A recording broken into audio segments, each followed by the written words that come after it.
Oi, Oi, Dri. tudo certo? Ih, tem uma mãozinha aqui. Bom, em Brasília, 19 horas, né? Vamos começar? É isso aí, vamos lá.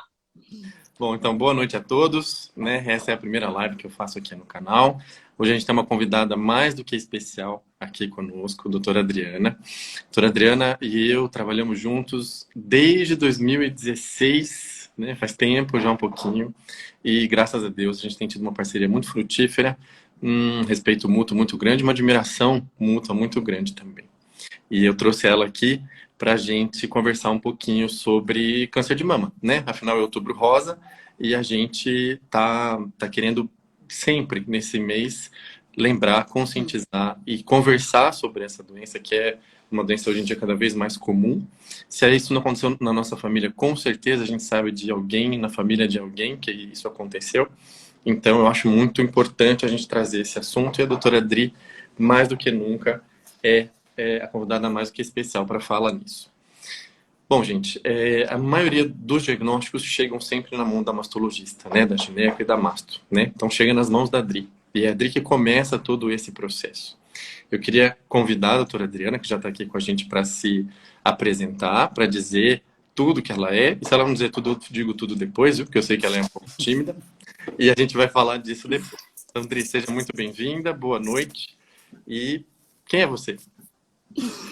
Obrigada, Manuel, pelo convite, pelas palavras aí, tanto carinho, a gente realmente tem uma parceria muito bacana.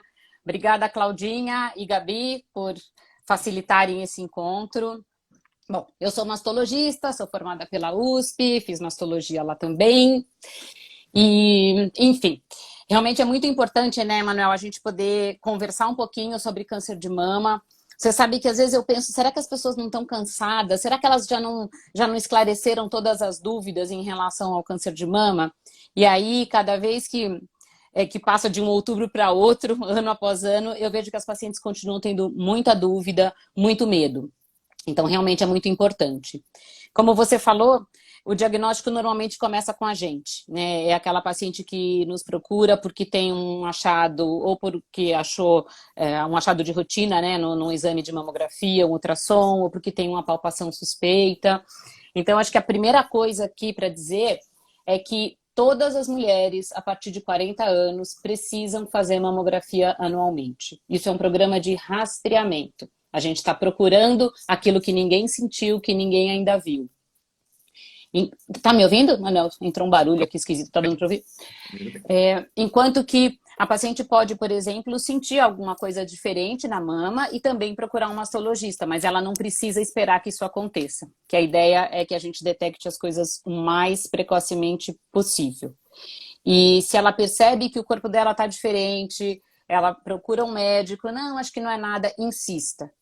Eu tive uma paciente há exatos 15 anos e ela até hoje agradece, diz que está bem por minha causa, e eu digo que não, ela está por insistência dela, porque ela tinha um nódulo palpável, ela acabou passando com algumas pessoas que, enfim, acharam que era algo benigno, porque ela era muito jovem, e ela dizia, não, mas isso é estranho, isso não é meu, isso não é meu. E aí me procurou como mastologista, enfim, foi tratada, está ótima, curada. Então, essa é a dica. Todas a partir dos 40, mamografia e se toquem, né? Conheçam seu corpo, procurem um ginecologista, procurem um mastologista e daí para frente a gente vai poder ajudar. Com certeza. Bom, a Adri é muito tímida, ela não falou, né? Ela se formou na USP, mas ela é uma da primeira turma de mastologistas, né? Então ela sabe, ela tem uma experiência muito vasta, é da Universidade de São Paulo, é maravilhosa, sabe operar muito bem, é uma das grandes nomes que a gente tem hoje aqui, graças a Deus é nossa parceira, né? Como a Adri falou, Obrigada. grande, o grande recado é para a gente se prevenir, né? E a gente teve na caixinha de perguntas, Dri, aqui antes da gente começar, duas perguntas, né? Uma menina falando que, olha, eu tenho um mamilo invertido, será que eu posso ter câncer, né? E a outra pergunta, que eu não vou lembrar agora, já eu vejo, mas tinha relação a isso também. Isso me trouxe a questão do diagnóstico, né? Eu queria ver com você, você acabou de falar, todo mundo faz a mamografia depois dos 40 anos, né? Toda mulher. E aí? Veio com alguma coisa diferente na mamografia. Cheguei no seu consultório, Dri, como é que eu faço? O que é que eu faço? Então vamos lá. Na realidade, a gente tem 3 exames, né, que podem ser realizados e qualquer um deles pode eventualmente mostrar. Então, como eu falei, o rastreamento é mamográfico, mas às vezes a paciente faz mamografia e ultrassom e ressonância e não necessariamente vai ser a mamografia quem vai detectar. Então, quando ela chega para a gente com um achado suspeito, o que é um achado suspeito? Quando a gente tem uma classificação de BIRADS, né, que é uma classificação dos exames de imagem de mama, 4 ou 5, essa paciente precisa de um segmento. Ela precisa, a gente não pode simplesmente parar e esperar e acompanhar em alguns meses. Então, ela precisa ser submetida a uma biópsia. Basicamente, a gente tem 3 tipos de biópsia. A primeira delas a gente usa muito pouco, que é a punção com agulha fina, porque ela não traz muita informação, então a gente usa eventualmente para esvaziar um cisto, algo que esteja incomodando. E aí a gente precisa de um fragmento dessa área suspeita, seja ela microcalcificação, seja um nódulo. Isso pode ser feito pela mamografia, pelo ultrassom, isso vai depender de cada caso. Mas o fato é, diga. Sempre que eu tenho nódulo, eu tenho câncer? Não, de forma nenhuma. Essa pergunta é muito boa, Manuel, porque as pacientes confundem um pouquinho, né? Tanto o nódulo, ele vai ser um câncer? Não necessariamente. Então, primeiro a gente precisa saber, o nódulo é sólido ou ele é cístico? Eu falo, o que é nódulo? Nódulo é uma bolinha. Ela pode ter um conteúdo líquido, e aí ela é cística, e o câncer de mama nunca é um cisto, se ele for um cisto simples, nunca é um cisto. E a gente tem os nódulos sólidos. Dos nódulos sólidos, uma parte deles pode ser maligno, pode ser benigno, que é um fibroadenoma, né? É um exemplo, na realidade, do nódulo sólido mais benigno, mais comum. E muitas vezes eu falo para elas, a gente precisa seguir adiante porque pode ser algo intermediário. Então, a gente pode estar diante de um achado que não é um câncer, não é 100% benigno, ele tem uma alteração que se eventualmente a gente for estimular com hormônio, ou se a gente simplesmente não fizer nada, ele pode virar um câncer um dia. Então, diagnóstico de nódulo na mamografia, no ultrassom, na ressonância, que seja, sem desespero, gente. Boa parte deles vão ser benignos, mas eu sempre falo para a paciente, eu não posso achar que é benigno se eu tenho um recurso para ter certeza. Então, procure um mastologista, vamos seguir adiante com a biópsia. Você estava falando da biópsia, né? A biópsia a gente faz por agulha fina, que é aquela agulhinha que a gente toma vacina, né? E tem uma biópsia mais grossinha, né? Que é essa que a Tem gente duas, faz. né? E como é que a gente faz? É você que faz, você pede, você orienta? Como é que isso funciona, Adri? Tá. Então, isso é feito no laboratório, né? Normalmente no mesmo laboratório em que ela fez o exame, é o exame feito normalmente pelo radiologista. Se é um achado visível ao ultrassom, então ele vai ser guiado por ultrassom, é feita uma anestesia local, então não é um exame dolorido. O incômodo é o da anestesia local, como a mesma que a gente usa quando vai ao dentista. E dali para frente são tirados alguns fragmentos, maiores ou menores, a depender se a gente vai fazer uma mamotomia, uma biópsia por agulha grossa, e isso vai ser analisado. Então, o caminho é esse. Precisa de uma biópsia? O mastologista, o ginecologista, enfim, quem estiver acompanhando, vai encaminhar para o laboratório para que esse exame possa ser realizado. Joia. Rodrigo, e na sua experiência, a maioria dos nódulos que é câncer, eles doem? Eles Não. machucam? Não, né? Não. Hoje eu acho que entrou uma pergunta mais cedo, Manuel, que dizia assim, eu sempre vou, algo do tipo, eu sempre vou perceber, né? Sempre vou sentir um nódulo na mama, então não. Aí eu volto com a história do rastreamento, né? Rastrear significa procurar procurar alguma coisa onde não tem sintomas. É diferente de fazer um exame naquela paciente que notou um nódulo. Aquilo é um exame diagnóstico, ele não é mais um rastreamento, né? E que você me perguntou, nossa, ela sempre vai sentir ou se dói. Não. Normalmente o câncer de mama não dói. E esse é um alerta, porque é muito comum a paciente procurar a gente porque ela está com dor mamária. E dor mamária, em geral, são coisas benignas, muitas vezes coisas que nem são da mama. Então, às vezes a gente tem uma neurite intercostal, a gente tem que lembrar que embaixo das mamas a gente tem as costelas com seus respectivos nervos, a gente tem uma musculatura, às vezes a paciente exagerou na academia ou deu um mau jeito, alguma coisa, ela vai ter uma dor refletida. E isso é normalmente o que preocupa muito. Enquanto que a busca do nódulo, às vezes o próprio autoexame, tem paciente que não gosta, não se sente confortável. E o nódulo ele pode ser mais profundo, mas o câncer de mama normalmente não dói. Ele é bem silencioso. E apareceu uma perguntinha aqui agora que eu acho que é interessante a gente falar também. Ó. Espinha na mama pode ser indicativo de alguma coisa? Tenho certeza que já escutou um monte dessas. Ah, apareceu uma coisinha na minha pele, o que que é, o que que não é. Como é que a gente faz isso? Como é que a gente direciona esse diagnóstico? Como é que a gente aborda isso? Então, na realidade, a gente precisa de um bom exame clínico, porque a maioria das lesões de pele vão ser lesões da pele, não tem absolutamente nada a ver com a mama. A gente tem dois tipos especiais, né, de câncer de mama, um deles que costuma acometer a areola, né, e o mamilo, que é a doença de Paget, e o carcinoma inflamatório da mama, que realmente acomete a pele, mas não na forma de uma espinha, né? A gente fala que a pele fica parecendo uma casca de laranja, né, aquela coisa meio grossa, meio rugosa. Então, isso sim. Agora, uma espinha, às vezes um nódulozinho, uma verruguinha, isso normalmente é uma alteração, pode ser benigna ou não, mas da própria pele. Então, qual é a conduta nessa situação? De novo, procurar um mastologista, eventualmente um dermatologista, se achar que é algo de pele, e se for uma lesão que não desapareça com um tratamento padrão ali em uma semana, 10 dias, vale a pena biopsiar. Mas, de modo geral, não é maligno. Não mais nada, né? Apareceu um monte de pergunta aqui, eu acho que a gente vai respondendo ela conforme a gente for falando, né? Mas agora em relação ao diagnóstico, daí apareceu aqui assim, ó, qual o exame e quando sabemos se o câncer é maligno ou benigno? A gente acabou de falar, né? Se sentiu alguma coisa ou apareceu alguma coisa no exame, procure a sua mastologista, que ela vai fazer o exame e, se necessário, vai pedir a biópsia para identificar para a gente se o tumor é maligno ou não é maligno. A maioria deles não é, tá? Mas é sempre importante passar por uma avaliação médica para isso ser definitivo, né? E a pessoa pode estar com um nódulo no seio e não sentir nada, com certeza. Por isso que existem os exames preventivos, né? E isso é muito importante, porque são essas pessoas que a gente não sabe qual o tipo de risco que ela tem, que precisa ser submetida aos exames preventivos e ser checada, caso ocorra alguma alteração nesses exames, por uma mastologista ou um médico especialista. Bom, nas próximas a gente vai falando.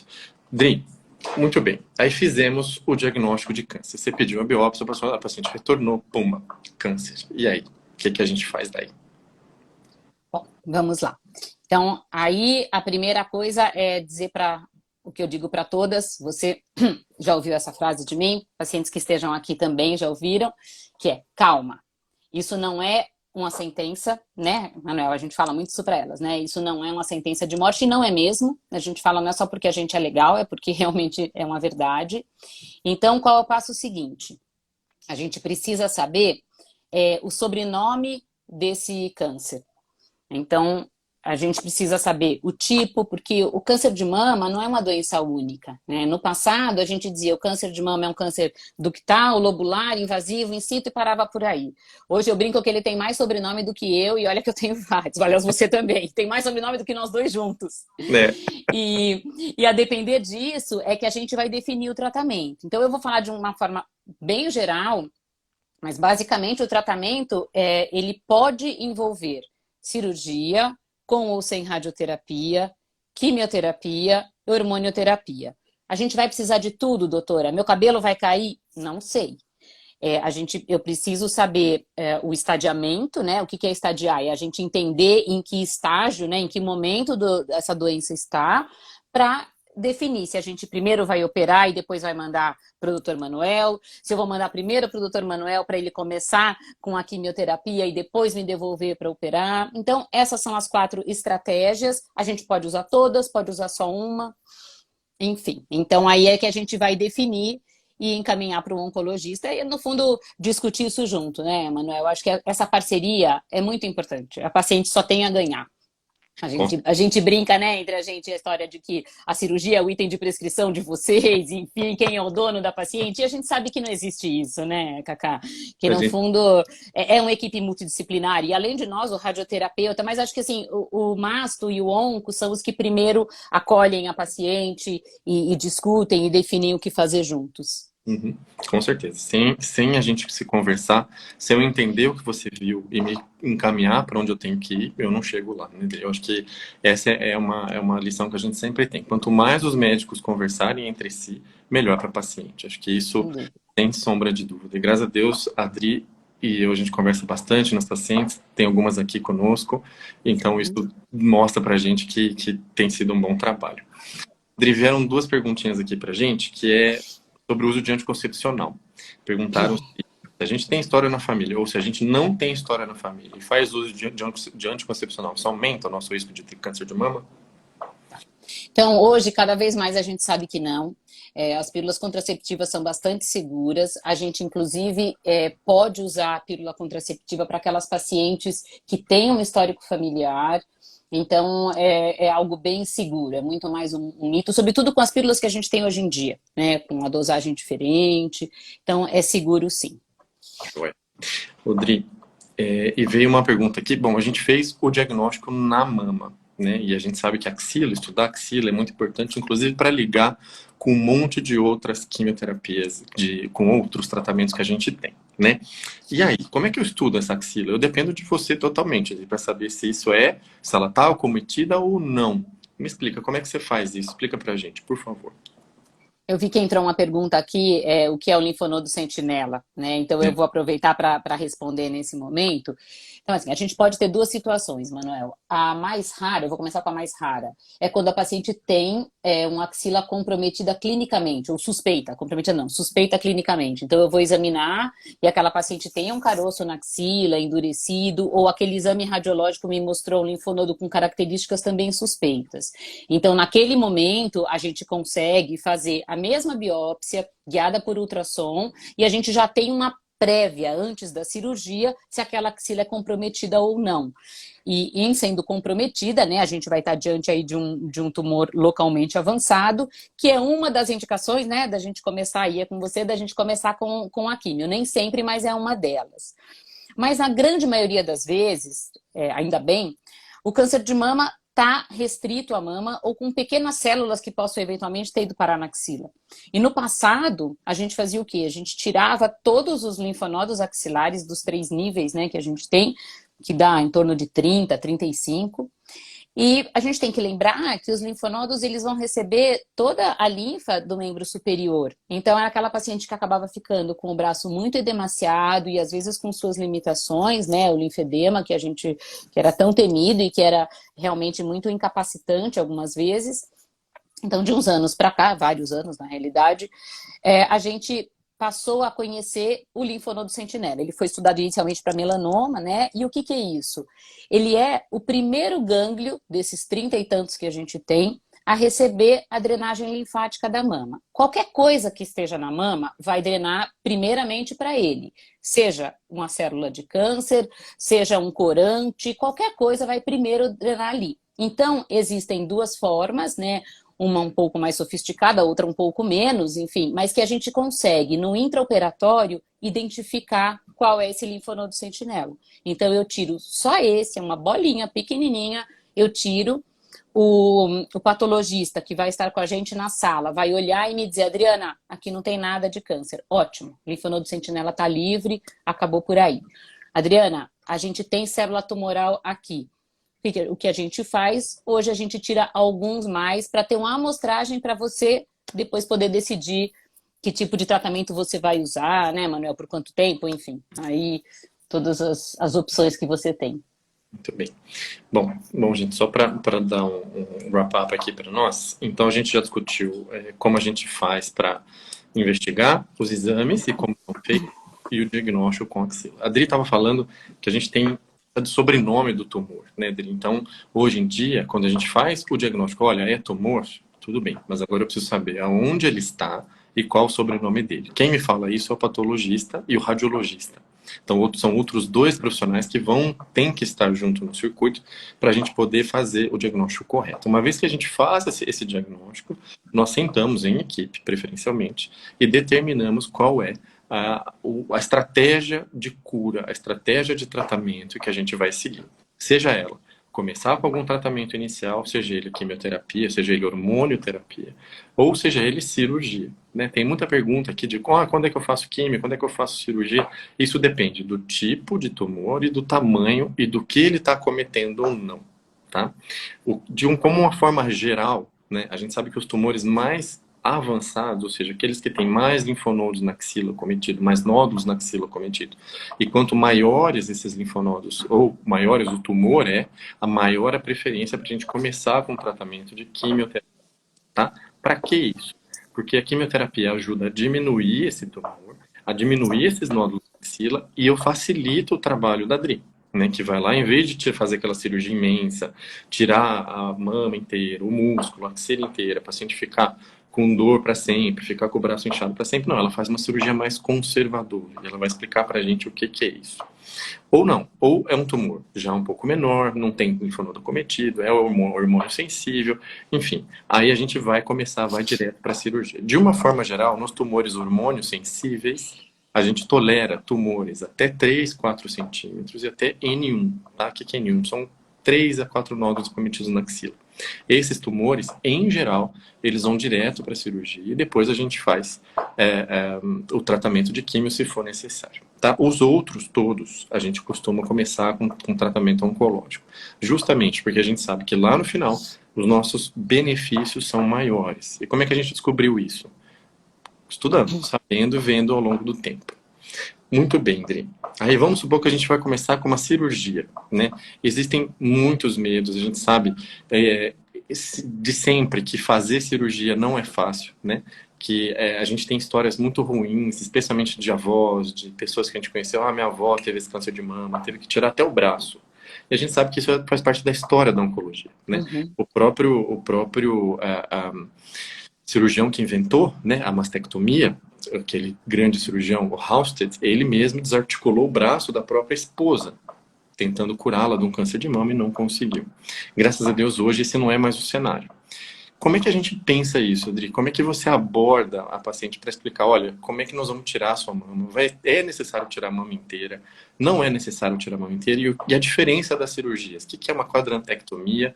O que é uma lumpectomia? O que é uma denomastectomia? Né? O que a gente faz isso? E hoje em dia a gente ainda tira tudo, tira músculo, tira braço das pessoas? Como é que a gente faz? Vamos lá. Você sabe o celular, peraí.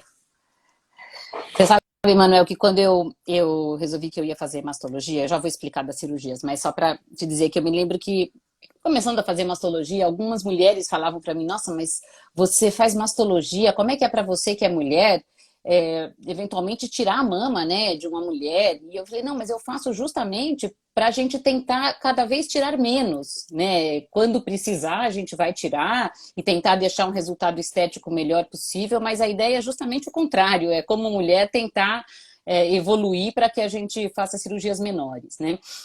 Então, como você falou, Halsted foi 1800 e alguma coisa, né? Que ele fazia cirurgia, tirava a mama, tirava o peitoral maior, o peitoral menor, tirava bravo, enfim. O que ele encontrasse, ele tirava pela frente, porque esse era o conceito que se tinha, né? Que o câncer tinha uma raiz que ia crescendo e precisava tirar tudo. E aí, em 60 e pouquinho, 70 e pouquinho, se eu não me engano, né? O Veronese, que foi um grande estudioso da mama na Itália, ele começou a fazer as cirurgias conhecidas hoje como quadrantectomia. E chamava quadrantectomia porque realmente a gente imaginava a mama como uma pizza, dividia em quadrantes e tirava o quadrante todo. E foram feitos alguns estudos para avaliar se isso, comparado com a mastectomia, com tirar a mama toda, teria o mesmo resultado, já que não tinha tumor nos outros 3 quadrantes da mama. Quando só se fazia isso, a recidiva era maior, naturalmente, porque ficava mais tecido mamário em uma mama de risco. Então se associou à radioterapia. Então hoje a gente tem a opção da cirurgia conservadora, é o quê? É a quadrantectomia, que não é mais tirar esse 1/4 todo da mama, mas sim tirar o tumor com a mínima margem de segurança. E essa mínima margem, gente, é mínima mesmo. Já se falou em 5 centímetros, 3 centímetros, 2, 1 centímetro. Hoje a gente sabe que se na análise microscópica o tumor não estiver encostando ali onde a gente cortou, isso é considerado uma margem livre. Só que a gente deixou o restante da mama. Então a gente precisa fazer alguma coisa. Porque se aquela mama fez um câncer naquele lugar, talvez a gente tenha outras célulazinhas ali meio estranhas que eventualmente queiram crescer. Então é para isso que a gente faz a radioterapia. Então, primeira opção para cirurgia de mama. Quadrante sempre seguido de radioterapia. Não existe fazer quadrante e não irradiar. Então, quadrante com radioterapia é a cirurgia conservadora e sempre o estudo do linfonodo sentinela. A mastectomia. Hoje, cada vez mais, a gente faz a mastectomia com a preservação de pele, né? A adenomastectomia. A gente tira a glândula. Eu sempre explico para as pacientes, Manuel, imagine uma laranja cortada ao meio, que a gente vai deixar a casca da laranja, que é a pele, a gente vai deixar o branquinho da laranja, que é a derme, e a gente vai tirar só o miolo. Aquilo é a glândula mamária. E a gente substitui por uma prótese. É uma cirurgia de um porte muito maior. A gente teve a fase meio exagerada, talvez, né? Na época a gente não sabia, mas de fazer adenomasté para todo mundo, porque dizia, bom, se ela fez um câncer, ela tem um risco, vamos fazer adenomasté e adenomasté bilateral. E hoje a gente sabe que a gente não precisa fazer. A gente tem bons recursos, até, né, com toda a quimioterapia, a evolução de tudo isso, para que essa paciente não precise. Se ela desejar, é possível. Isso tem que ser muito conversado, porque tirar uma mama saudável, né, sobretudo fazer adenomasté contralateral, ou fazer uma cirurgia de um porte grande, parece tão simples, né? Puxa, tira, põe uma prótese, fica bonito do tamanho que você quer e acabou o risco de câncer. Não é bem assim, né? É uma cirurgia que mexe, que altera a sensibilidade. Então, basicamente, essas são as duas cirurgias que a gente mais realiza hoje em dia. É muito eventual, quando você perguntou, ainda tira músculo? Não, a gente não tira mais, né? Se a gente tiver um tumor encostado no músculo, a gente pode até tirar aquela margenzinha, tirar uma fatiazinha, mas a paciente vai se tratar com radioterapia dessa região. Então, basicamente é isso. Tirar só o nódulo, não, só em situações benignas. Bom, a gente sabe, né, Adri, que a Angelina Jolie, todo mundo que vem no consultório pergunta, né, que ela tirou a mama porque a mãe teve câncer e tudo mais, e isso vem um tópico para nós que são as síndromes genéticas, né? Como é que a gente aborda, né, se essa paciente que tem uma síndrome genética, ela precisa tirar as mamas? E se tirar as mamas é melhor? Não é melhor? E se a paciente que não tem síndrome genética, ela precisa tirar essas mamas? Ela pode tirar essas mamas? Como é que você encara isso, Adri? Eu vou aproveitar uma pergunta que surgiu, é isso, o câncer de mama é genético, né? Então, eu acho que essa é a primeira coisa que a gente tem que lembrar, que existem diversas síndromes, né? Cada vez mais a gente está conhecendo alterações genéticas, mutações que possam sim ter um significado clínico, é importante, né, um aumento de risco. O caso da Angelina Jolie em especial é a mutação do BRCA1, que é a mais comum, né, que é associada aí a um risco de 60%, 70% de desenvolver câncer ao longo da vida. E essa era a principal indicação realmente para adenomastectomia. Hoje, Cacá, a gente, mesmo nessas situações, a gente conversa muito com a paciente, porque os métodos diagnósticos também melhoraram muito. Então, às vezes, será que vale a pena partir para uma cirurgia tão grande que vai diminuir muito o risco, mas não é zero. É impossível tirar 100% das células mamárias. Então, será que vale a pena? Ou talvez um segmento mais próximo, um segmento semestral, alternando ressonância e ultrassom com mamografia e ultrassom, ou usando todos esses, será que não faz mais sentido? Para aquela paciente que teve um câncer e não é mutada, eu, particularmente, acho exagero fazer adenomasté bilateral. Mas desde quando eu fiz mastologia, quando a gente começou com essa discussão toda, eu acho que o mais importante é conversar, reconversar, reconversar, reconversar e expor isso para a paciente. Eu me lembro quando eu estava no M1, né, ou M2, enfim, lá na residência da mama, tinha uma menina de 20 e poucos anos, foi a mais jovem que eu vi, com câncer de mama. E lá a gente fazia uma reunião em que a paciente participava para dar a opinião dela. E ficou aquela discussão, né? Tava começando essa história, não, a maioria, inclusive eu, vamos fazer adenomasté bilateral. Não, mas não vamos, mas ela é muito jovem e tal. E ela falou assim, gente, eu posso falar? Lá no meio do HC, tadinha.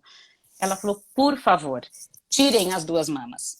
Porque eu não vou aguentar conviver com este medo de ter de novo. Eu sei que o meu risco não vai ser zero, mas vai diminuir muito. Então, eu prefiro, com toda alteração de sensibilidade, o que pode vir, mas eu prefiro viver sabendo que o meu risco foi menor. Então, Cacá, não é nem obrigatório e nem é proibido fazer. É claro que faz um pouco mais de sentido naquela paciente mutada, né? E dependendo de qual mutação, qual síndrome, que aí você pode talvez até explicar melhor do que eu, mas enfim... não necessariamente a gente precisa tirar, é muito de se conversar mesmo com a paciente. Eu tendo a fazer um controle mais próximo. E impecável, né? As pacientes te amam, né? Você sabe disso. E é exatamente, né, Adri? A gente tem muita... muita questão sobre síndrome genética, se isso é hereditário ou não é. Eu queria só fazer um amarrado disso, que é o seguinte: todo câncer, ele tem origem nos nossos genes, né? Isso não significa que ele é hereditário, não significa que você vai passar essa alteração para os seus filhos. Você pode passar? Pode. Se eu pegar todo mundo no mundo hoje, com tudo que a gente conhece, eu consigo dizer que a gente está em torno de 3 a 4% de pessoas que têm uma alteração genética que vão passar isso para os seus filhos. Entretanto, se eu pego essa população, tiro as pessoas que estão abaixo dos 50 anos, por exemplo, essa porcentagem de gente que tem a síndrome genética pula para 20%, de 15 a 20%. Ainda não é a maioria, né? Então, quando chega paciente aqui, doutor, não sei, eu quero arrancar essas mamas porque eu tô nova, eu quero ver para sempre. A gente tem que explicar, e isso a Adri, ela é excelente nisso, ela me ajuda demais, que não é tirando a laranja, a parte de dentro da laranja, que não vai ficar um gominho micro da laranja ali, que a gente não consegue enxergar na hora da cirurgia, né? Eu acompanhei algumas cirurgias com a Adri e é muito difícil o trabalho delas, né? Elas têm que cortar um negócio em 3 dimensões, com margem, é muito complicado, é um negócio que precisa de muito treino, é muito difícil a gente fazer isso, então não é tão simples quanto cortar uma laranja. Mas para efeitos de entendimento isso serve. Então a gente precisa ter em mente que quanto mais jovem, maior a chance de que ela seja hereditária, mas não genética. O sinônimo genético hereditário é um pouquinho diferente, né?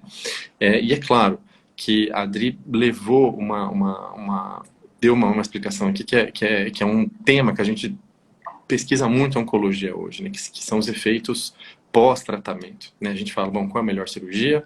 Se vai fazer ou não vai fazer químio? Se a gente vai ou não vai fazer hormônio? Tudo bem, mas isso tudo a gente está pensando em diminuir risco de recorrência, mas é a vida dessa paciente depois, né?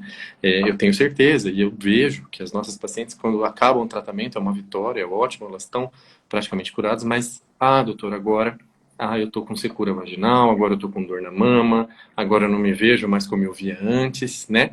E essa paciente volta pra gente, volta pra Adri, volta pra cá, e isso não é simples da gente corrigir. Então, tudo que a gente aprendeu em termos de diminuir a cirurgia, quimioterapia, para quem faz ou não faz, né? O estudo também a gente está evoluindo. Hormonioterapia, para quem faz ou não faz, é justamente para a gente tentar achar o corte de quem vai se beneficiar do tratamento e quem só vai ter efeito colateral. Por isso que a gente saiu dessa ideia, que nem a Adri falou, de arrancar tudo e tirar só um quadrante e fazer rádio, do que arrancar tudo de todo mundo, né? Que seria, digamos, uma conduta padrão mais fácil. E não é assim que a gente tem que trabalhar. E isso é muito importante, né?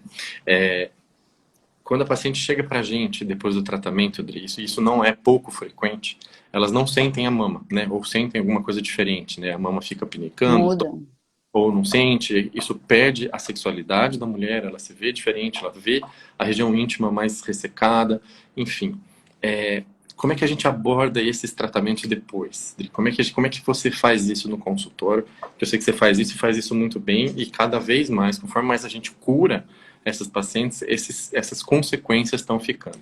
E fica uma dica de filme, né? Tem um filme chamado Nas Mãos, Feito por Deuses, Mãos de Deuses, que é muito legal, conta a história da cirurgia de Blalock-Taussig, e a gente sabe que essa cirurgia depois teve muita complicação, e hoje em dia a gente aprendeu que nem todo mundo precisa fazer.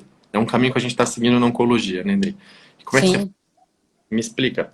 Tô com a mama doendo, com a região íntima ressecada, e minha vida tá acabando, meu casamento tá acabando. E aí?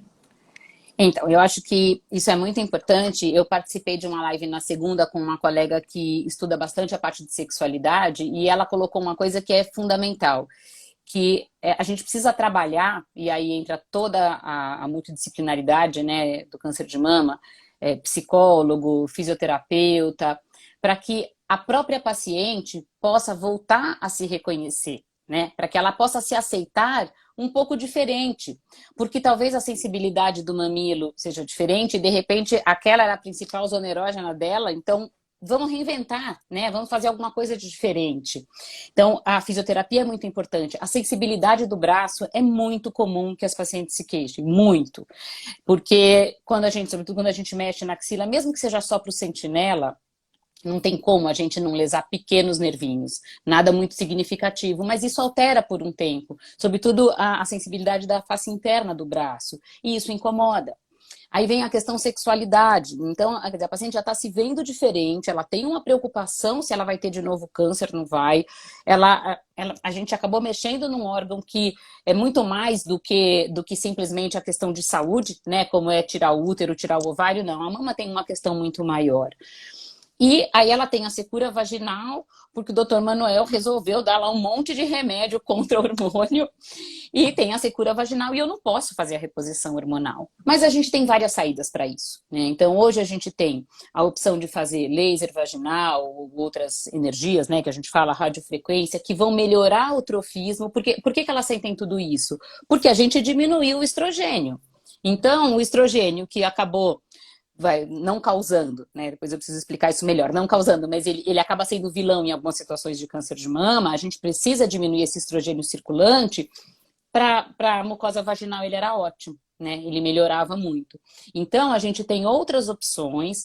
A gente até pode usar creme vaginal com estrogênio, com alguns tipos específicos, em algumas situações específicas. Então, se alguém que está ouvindo a gente aqui teve câncer de mama, não é para sair comprando creme com estrogênio e passar sem conversar com seu médico, mas a gente tem situações para melhorar esse trofismo. E hoje existem alguns hidratantes vaginais, que não tem nada de hormônio, que ela pode usar à vontade. Do mesmo jeito que a gente hidrata a pele, a gente hidrata a pele e a mucosa vaginal, e isso facilita.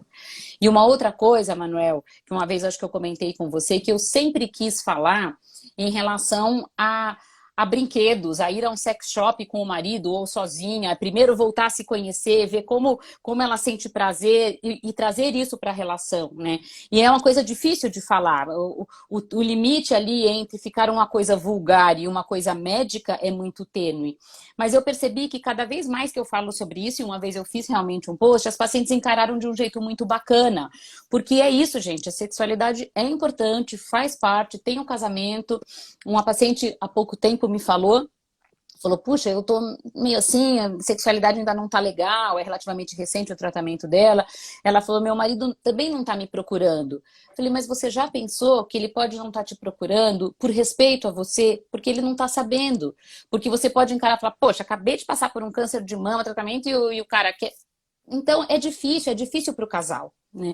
Então, eu acho que é isso, Manuel. Existem formas da gente contornar e, sobretudo, entender que talvez vá ser diferente mesmo, mas que não acabou, né? Então, isso é importante, essa conversa com o casal. Eu sempre falo, traz seu marido, vamos conversar também, vamos, né, discutir tudo que a gente pode fazer nesse momento.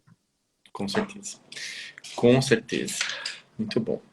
Bom, Dri, e aí a gente opera, faz a químio, às vezes a gente precisa ou não fazer algum tipo de tratamento depois, tipo hormônio, não hormônio, né? E a gente sabe que os hormônios, em geral, vão prejudicar a qualidade de vida das pacientes, vão dar os calorões, vão fazer aquele monte de coisa, além da quimioterapia.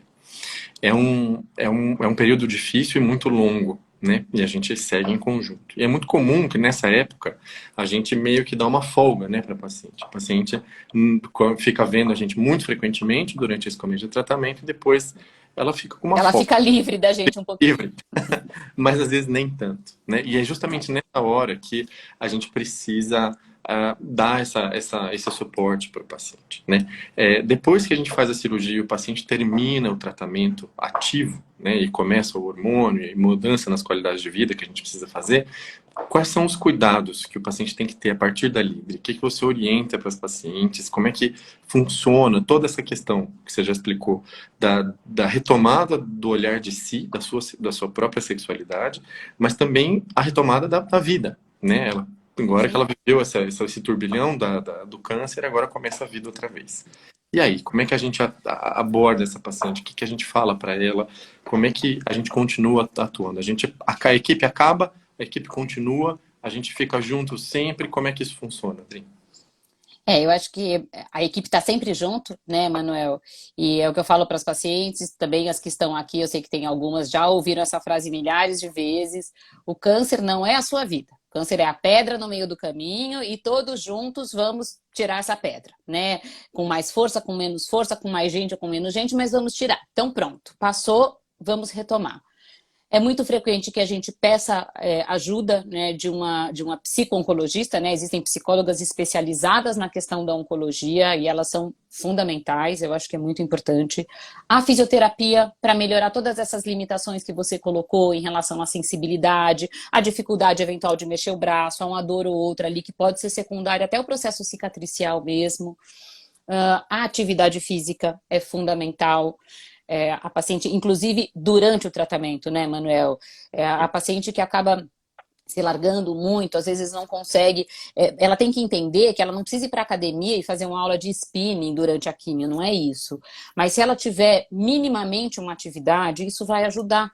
Isso vai ajudar em relação aos sintomas, porque realmente vão melhorar. Ela vai ter uma qualidade de sono melhor. E ela vai cuidar da alimentação. Isso é muito importante. Então, a gente também sabe, né, Cacá, vários trabalhos mostrando que a obesidade na pós-menopausa aumenta o risco das recidivas do câncer de mama. Então, gente, nada de desistir. Ah, bom, tive o câncer, agora curei, agora também eu vou tirar atraso, comer tudo que eu quero, vou ficar... Não, a gente tem que se cuidar porque a vida é muito longa e tem muita coisa além disso. Né? Então eu acho que é esse suporte, o suporte emocional é fundamental e a gente consegue até certo ponto, né, Manuel, a gente não tem o preparo exatamente para isso e é muito comum, Cacá, que as pessoas, que as pacientes acabem se identificando mesmo com a gente, né? Tendo essa proximidade, essa relação de amizade. Eu falei, quando eu conheci você, eu falava, o doutor Manuel, que eu não conhecia pessoalmente, elas diziam, é o Cacá? Eu não sei, gente, ele é o doutor Manuel, é o Cacá, porque você se aproxima muito delas, né? Então, eu acho que isso é muito importante. Então, eu acho que a gente tem que continuar apoiando, orientando, e existe remédio, tá? Entre aspas, para tudo. Né? Então, existe a terapia, existem os antidepressivos, não para depressão, mas para melhora da onda de calor, quantas vezes a gente usa, né? Você prescreve bastante algumas coisas, né? As pregabalinas e tudo mais para as dores, para sensibilidades aí diferentes. Então, tem muita coisa para ser feita. Exatamente. E tem um tópico que depois é sempre um período de estresse, né? A gente sempre que acaba o tratamento, a gente passa a ter uma rotina diferente. Né? No comecinho da live, a dele estava falando que todo mundo acima dos 40 precisa fazer essa mamografia. Né? Quem teve câncer de mama, a gente muda tudo isso, né? Porque o risco dessa paciente não é mais o risco de uma pessoa que nunca teve, porque ela já teve, né? Então, a partir desse ponto, a gente costuma fazer exames periódicos mais frequentemente, mais do que uma vez por ano, e não só a mamografia, mas ultrassom, ressonância, enfim, entre outros, exames de sangue e assim por diante. E nessa hora, todo mundo que terminou o tratamento lembra, tem meio que um estresse pós-traumático e lembra, e se condói, o que é muito normal na hora de fazer esse exame, é um estresse muito grande, né? Então, Sim. é nesse momento, Dri, que eu sinto que a nossa parceria faz muita diferença. Porque você olha e fala, não, isso é da cirurgia, isso é uma alteração, eu mexi aqui, essa é fibrose do que eu fiz, né? E não é Sim. nada. O radiologista não sabe o que você mexeu, né? Eu não sei, quem sabe é você.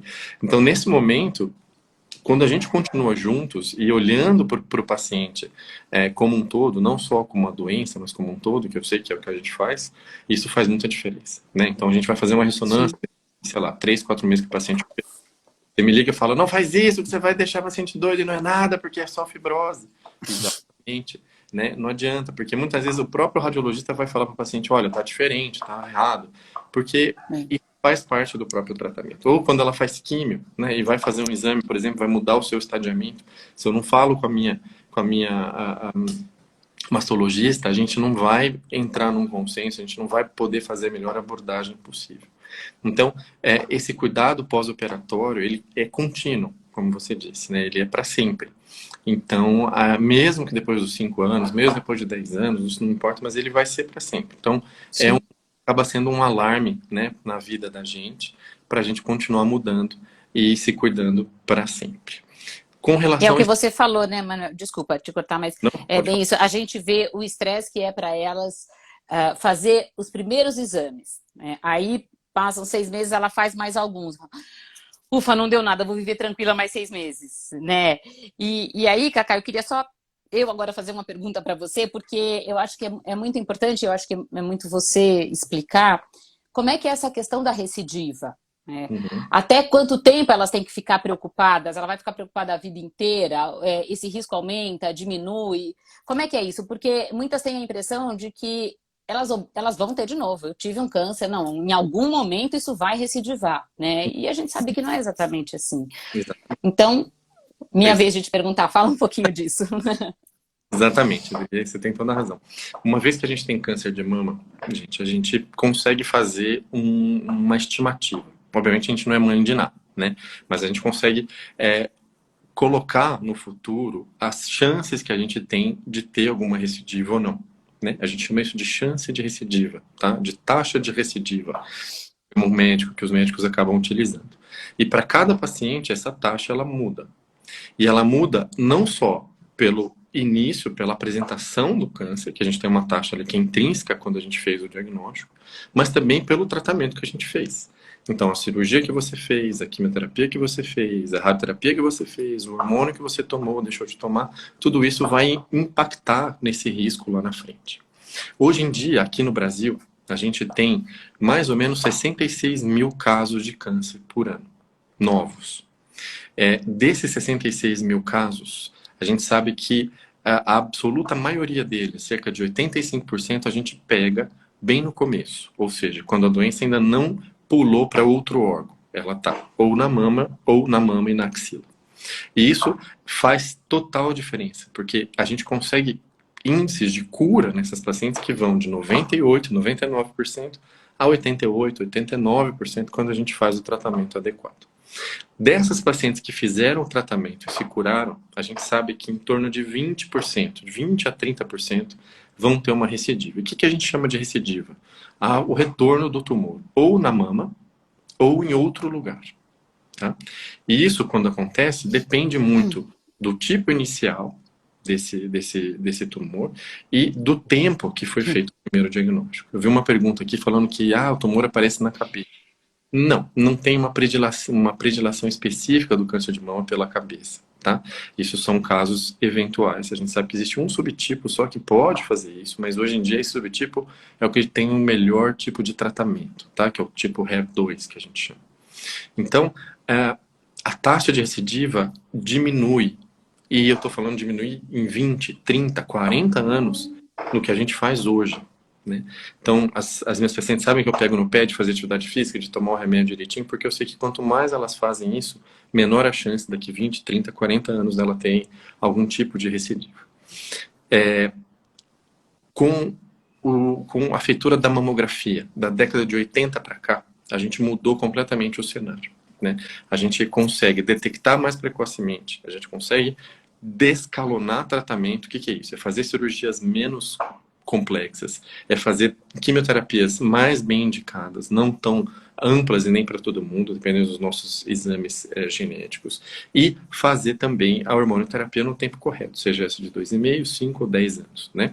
Isso tudo a gente chama hoje em dia de individualização do tratamento que é o Taylor, né, que é o tratamento individualizado, o tratamento feito para aquele paciente em específico. Dependendo do risco que ele tem, da doença que ela tem, de como ela se portou naquilo, ela tem o melhor tratamento adequado para isso. Então, é um medo que a gente tem do tumor voltar, existe uma chance dele acontecer, mas uma vez que a gente institua o tratamento correto, a gente sabe que as chances de recidiva são pequenas e pequenas no longo prazo. Né? Isso é importante a gente entender, porque senão não teria motivo. A gente pega, faz esse diagnóstico precoce, faz quimio precoce e não adianta nada no futuro. Sim. Não.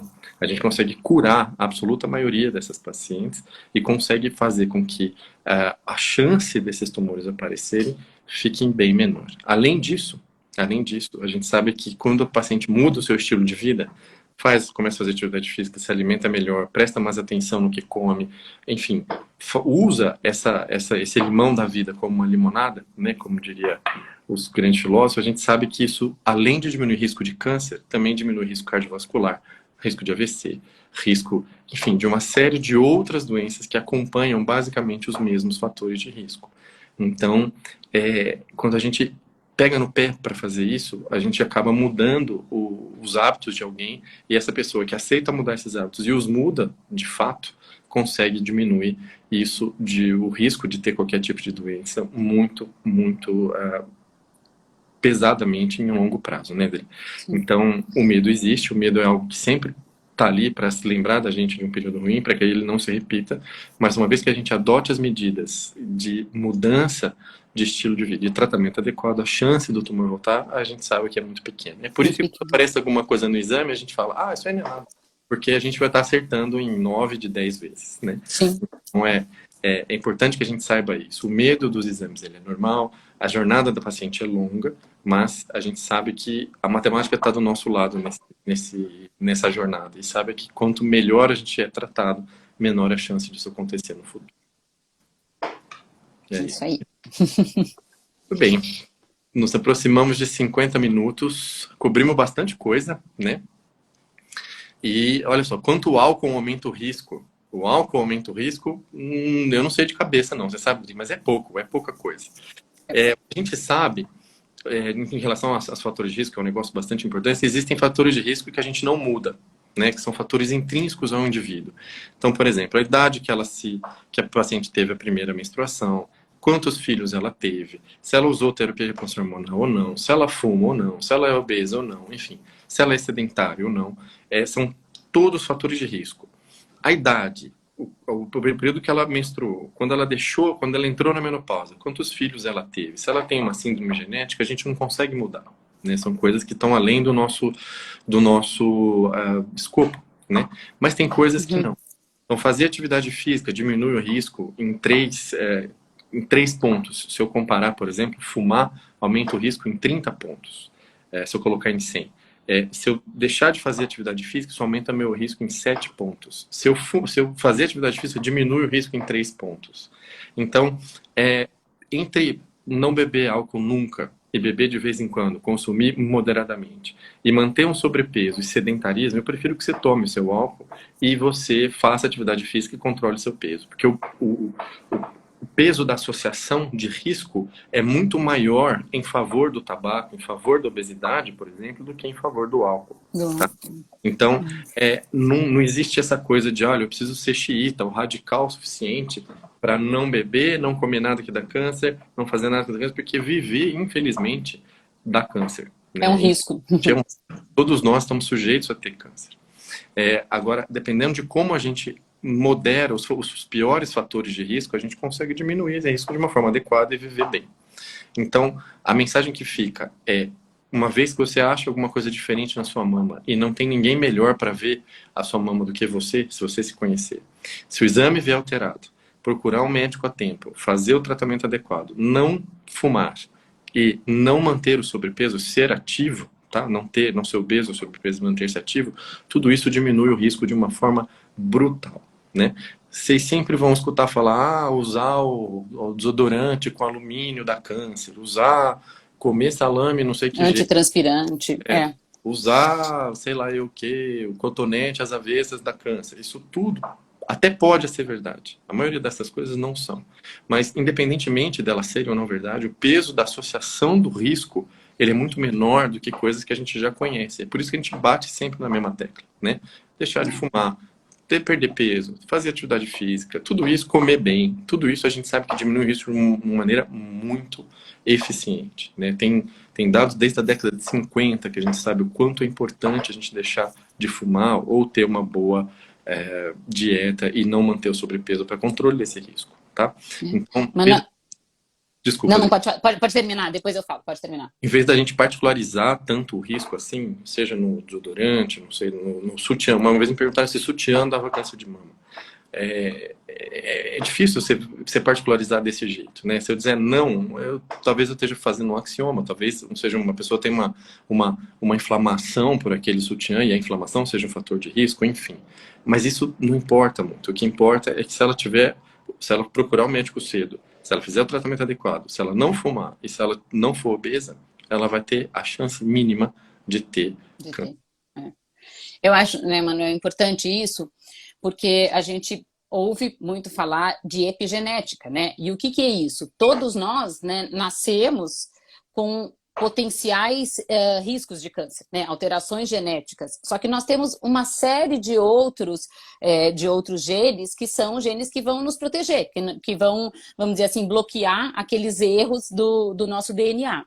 E a questão da epigenética, e aí envolve exatamente o que você está falando, né? E o câncer de mama, ele é absolutamente multifatorial, a gente não tem uma única causa, não é por causa da reposição hormonal, não é só por causa da obesidade, então é multifatorial, e entra exatamente nisso, né, que você diz, de manter uma vida saudável, em relação, sem ser radical, e a gente tem que tomar cuidado, porque senão às vezes as pacientes se apavoram, porque ela estava indo super bem, ela não tomou um vinhozinho, e aí ela resolveu tomar e fica muito apavorada, achando que aquilo vai causar uma recidiva, e a gente sabe que não é assim.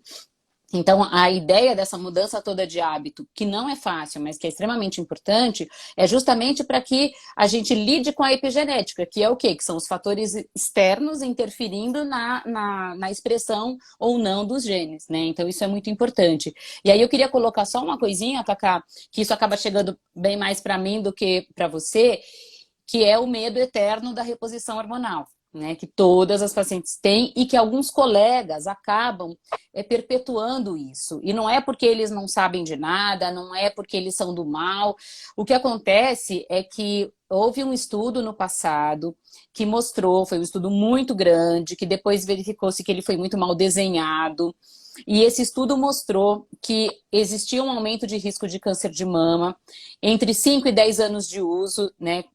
Consecutivo, depois de 10 anos era um risco realmente importante, de 4 vezes mais do que quem nunca tinha usado, principalmente quando a gente fazia uma associação de estrogênio com progesterona. Mas era um tipo muito específico e muito diferente do que a gente tem feito hoje em dia. Por que eu estou insistindo nisso, Cacá? Porque, às vezes, por conta de um medo potencial, né? E a gente sabe que fazer com os hormônios iguais aos que a gente produz, o risco é muito, muito pequeno. Aquela paciente, provavelmente ela teria, independente disso, o que acontece é que são eventos concomitantes, porque as células estão mais velhas, né? O principal fator de risco é a idade e ser mulher, então tendem a surgir na pós-menopausa, mas não necessariamente porque ela fez a reposição. E o que acontece é que, às vezes, por conta desse medo, elas deixam de fazer, e aí vem as outras coisas, né, Manuel? A depressão, os problemas cardiovasculares, e aí ela acaba, em função disso, deixando de se cuidar, deixando de fazer atividade física, ela vai fumar mais, ela vai beber mais, e aí ela vai aumentar o risco. Então é muito importante, a gente não precisa ter tanto medo, não é para todo mundo, é preciso conversar com o seu ginecologista. Se o ginecologista às vezes também está na dúvida, puxa, ela tem um fibroadenoma, será que ela pode fazer a reposição? Conversa com o mastologista, né? Então isso é muito importante, a gente não precisa ter tanto medo da reposição como se tinha no passado. Com certeza. Eu falo com meus pacientes, olha, entre repor hormônio e você ficar sem fazer atividade física, eu prefiro que você reponha o seu hormônio. Então, sem dúvida. Vindo às consultas, enfim, a gente consegue manejar esse risco de uma forma um pouco menos discrepante e mais coesa com a vida, né? Bom, Dri, é isso mesmo. Estamos chegando aí a 1 hora da live. Quero te agradecer muito, viu, por ter cedido essa horinha para conversar com a gente. Te agradecer Obrigada muito a você. Pelo cuidado que você tem com todo mundo. Quando você liga, pergunta sempre das pacientes, isso é algo diferente, a gente não vê isso em qualquer... Não, muito menos. E se você é completamente diferente, sabe que eu sou seu fã, viu? Obrigada. Obrigado a todo mundo que está aqui na live, a todos os pacientes, viu? E um beijão para vocês, bom final de semana. E essa live vai ficar gravada, tá? Vai ficar tanto no meu Instagram quanto no Instagram, tá bom? Cacá, posso encerrar? Claro. Só com uma mensagem. Eu estou lendo um livro que não tem nada a ver com câncer de mama, um livro sobre a vida de uma filósofa alemã. E, por acaso, ontem eu estava lendo um capítulo no qual ela define o que é esperança. E ela diz que a esperança é exatamente a capacidade de se olhar num futuro melhor, por mais que o presente esteja sendo ruim. É um contexto completamente diferente, ela era uma refugiada judia, né, na Segunda Guerra, então não tem nada a ver com o câncer, mas aquilo me chamou a atenção porque é exatamente isso, né, Manuel? É pensar que por mais que nesse momento possa estar sendo difícil receber um diagnóstico de câncer, passar pela quimioterapia, o cabelo cair, enfim, ter que ver o Manuel lá toda semana, enfim, eu ter que me ver também. Não, tô brincando, mas por mais que esteja sendo difícil esse momento, esse presente, poder olhar para o futuro e se ver de uma forma melhor, deixando isso para trás, isso ajuda muito. E ela estava dizendo isso, que as pessoas que conseguiram sobreviver e que encararam e conseguiram seguir a vida depois de todo o horror que foi a guerra, é porque elas realmente tinham esperança. Então a mensagem aqui é isso, gente, é uma mensagem de esperança mesmo, né? A gente tá aqui para ajudar, existe cura, existe esperança e existe muita vida além do câncer. Não é isso, Cacá? Com certeza. Maravilhosa. Obrigada mesmo Boa noite para todo mundo. pelo convite. Um beijo. Fiquem com Deus. Beijo. Tchau, tchau. Tchau, tchau.